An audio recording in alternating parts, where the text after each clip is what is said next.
Coucou tout le monde, c'est Letty, bienvenue dans la vidéo du mercredi pour Tout en colle. On réalise aujourd'hui le deuxième projet avec la box de juillet de Tout en colle. C'est un mini-album. J'ai utilisé pour ça les 5 chutes qu'il me reste du projet précédent et ces chutes font 12 par 16 cm. Pour la reliure, je vais utiliser 3 des attaches parisiennes qui sont fournies dans votre box. Pour ça, je prends des repères à l'aide de mon réglé et d'un crayon de papier. Je vais faire une marque au milieu à 6 cm, puis une à 3 cm à gauche et une autre à 3 cm à droite, et tout ça à 1 cm du bord.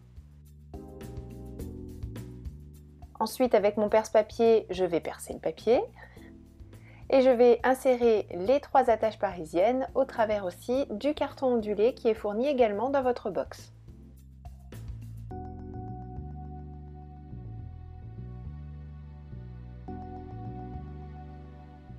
Dans le carton ondulé, je coupe une bande de 5 cm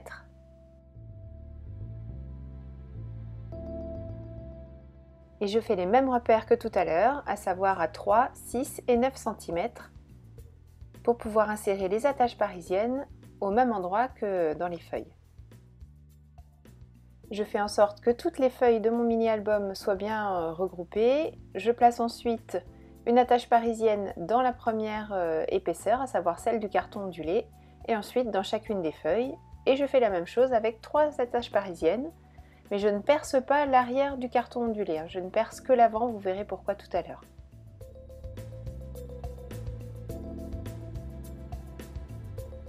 J'ouvre ensuite l'arrière de l'attache parisienne à l'aide de mon réglé, histoire de dire que je ne me fais pas mal aux doigts, et j'écrase bien pour qu'elle soit bien plate sur l'arrière.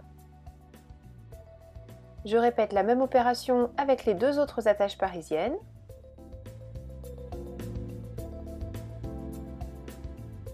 Et pour cacher ce qui n'est pas très joli, eh bien tout simplement je mets de ma colle à pointe fine railleur sur le carton ondulé et je colle tout ça par-dessus les attaches parisiennes.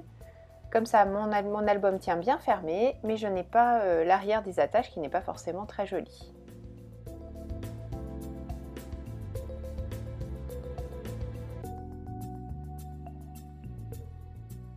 Pour faciliter l'ouverture des pages, je vais marquer le pli à l'aide de mon réglé et d'une bille à gaufrer. Je fais ça sur les 2 ou 3 premières feuilles pour être sûr qu'elles suivent bien le sens d'ouverture, enfin que ce soit bien droit. Et ensuite, tout simplement, je plie les autres dans le même axe. Je marque bien les plis à l'aide de mon plioir pour faciliter ensuite la consultation des différentes pages. De même que dans le projet de la semaine dernière, j'ai essayé ici de garder les papiers dans leur intégralité le plus possible. Bien sûr, là les pages sont plus petites que sur le projet de la semaine dernière, donc forcément j'ai recoupé un petit peu. Mais vous allez voir que j'ai essayé de préserver au maximum ces jolis papiers pour pouvoir en profiter dans cet album. J'encre avec la Distress Spilt Paint et je colle ensuite ce morceau sur la couverture.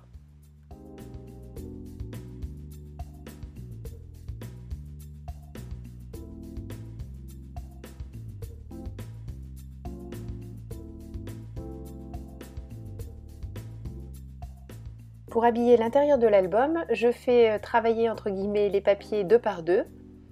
Toujours un côté uni, un côté imprimé. Comme tout à l'heure, je prends les repères pour pouvoir couper mes papiers à la bonne dimension.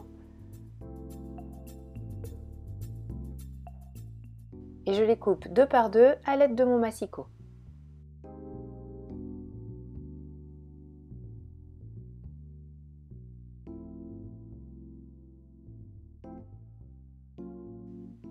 J'ai choisi ici de faire en sorte que l'on puisse glisser les photos derrière des petites ceintures. Je prends donc pour chacune des pages la bande contrastante, c'est-à-dire que sur le vert, je vais réaliser une bande avec le papier fleuri et inversement. J'ai bien sûr ancré tous mes papiers, toujours avec la Distress Spilt Paint. Et ici, pour placer correctement cette bande sur le papier, je retourne, je vais faire un repère pour marquer le milieu. Et je me servirai de ce repère pour coller ma bande bien droite et bien au milieu de ma page.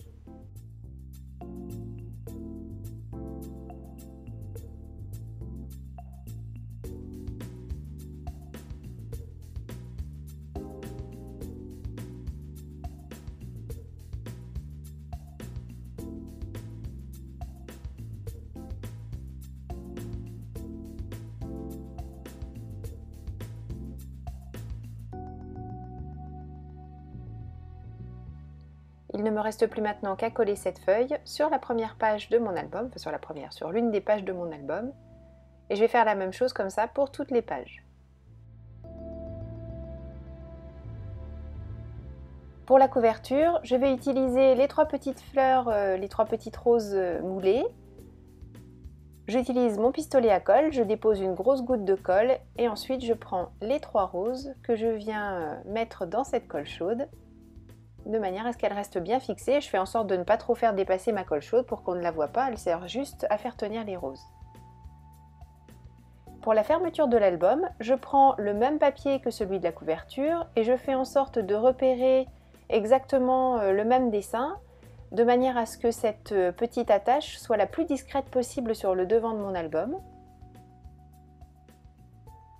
Je repère à peu près la hauteur dont j'ai besoin. Ma fermeture fait 3 cm de haut.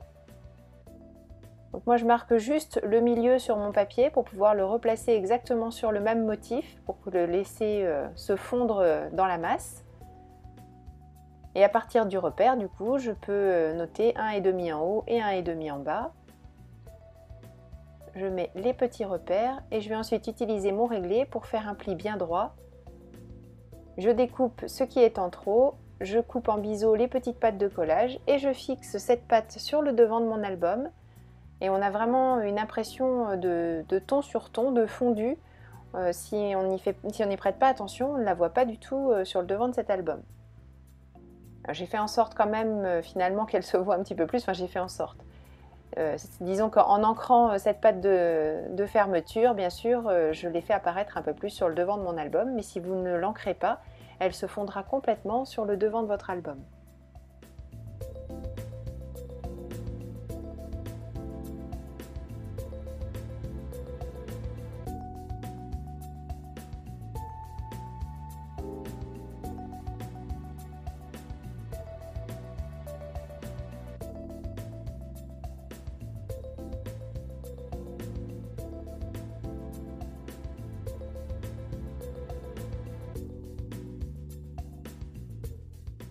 Dans une chute du carton ondulé, je vais réaliser la bande de fermeture. Mon petit rectangle, je vais en arrondir les angles à l'aide de mon corner jumper pour pouvoir faciliter le passage dans la petite ceinture, enfin dans la fermeture que l'on vient de réaliser. Je laisse dépasser juste ce dont j'ai besoin sur le devant. Je n'oublie pas une petite aisance par rapport à ce qu'on va rajouter ensuite dans l'album, faire en sorte que ça continue à bien fermer.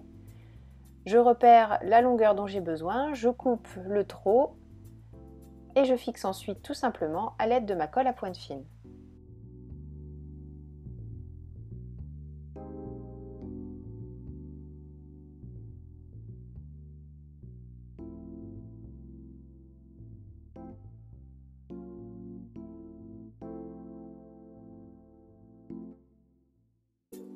Avant d'ajouter le dernier détail, je vous fais faire une petite visite de cet album. Il est vraiment très simple, mais on peut y glisser des tas de petites choses et ce que je trouve joli, c'est de pouvoir garder ces papiers les plus entiers possibles. Pour les photos que l'on y mettra ensuite, il suffira de les mater sur un papier scrap, ce qui nous permettra d'écrire au dos l'essentiel des souvenirs que reprend cette photo. Cette ou ces photos, parce qu'on peut en glisser plusieurs sous chacune des petites pattes. Donc c'est un album très facile à réaliser, rapide aussi, qui permet de faire des jolis petits cadeaux.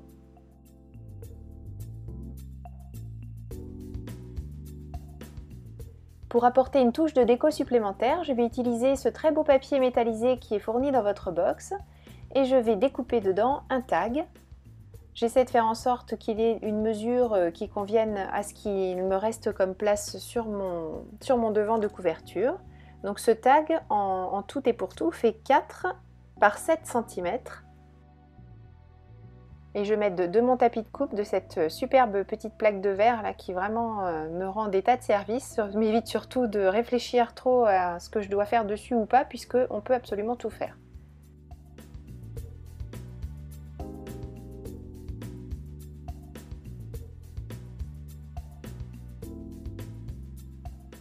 Sur ce tag, je vais percer un trou et je ne vais pas mettre un œillet, mais une des autres attaches parisiennes de la box. Sans oublier bien sûr d'ancrer les bords. Je fixe cette attache parisienne en ouvrant les pattes à l'arrière Et pour la mettre un petit peu en relief et éviter que la pâte à l'arrière ne fasse soulever l'étiquette, je vais ajouter de la mousse 3D. Et une fois de plus, je vous dis, moi je fais les projets au fur et à mesure. L'étape que je vais faire là, à savoir décorer avec la poudre à embosser, faites-la avant de mettre la... peut-être que la tâche parisienne, vous pouvez la mettre, mais en tout cas, faites-la avant de fixer le tout sur le devant de votre album. Ce sera beaucoup plus pratique.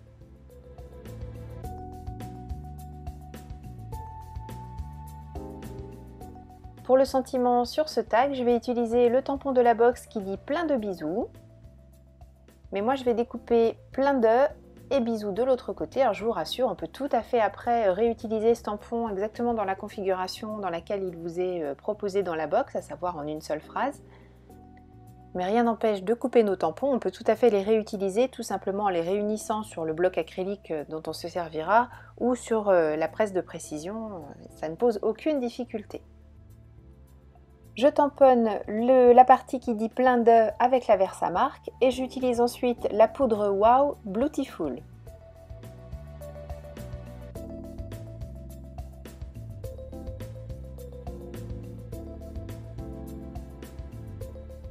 Une fois que j'ai fixé cette première partie de poudre, je peux tamponner le mot bisou toujours à la Versamark et je l'embosse également avec la Beautiful de chez Wow.